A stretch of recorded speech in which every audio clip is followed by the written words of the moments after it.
தங்கமே, பிள்ளைகள் தப்பு பண்ணால் அடிங்க, ஆனால் தப்பாக அடிக்காதீங்க.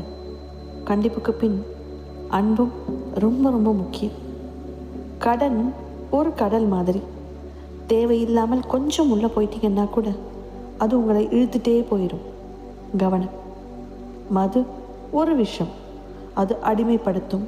அது உளவியல் சிக்கலையும் ஏற்படுத்தும். மேலும் உயிரையும் கொல்லும், நோய்களையும் உருவாக்கும். கவனம். களிமண் பொம்மையை தண்ணீரில் போட்டால் தானும் கரைத்து தண்ணியின் தன்மையையும் கெடுத்துவிடும். அதுபோலத்தான் சில மனிதர்களும்.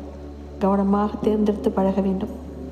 ஒருவேளை உணவு கூட கொடுங்கள், ஆனால் கடனை மட்டும் வாங்கி கொடுப்பதும் அதற்கு ஜாமீன் கையெழுத்து போடுவதும் பிறகு மன உளைச்சலை தான் கொடுக்கும். எனவே அன்போடு உணவு கொடுங்கள், கடன் கொடுக்க வேண்டாம். நம்ப, நல்லதே நடக்கும்.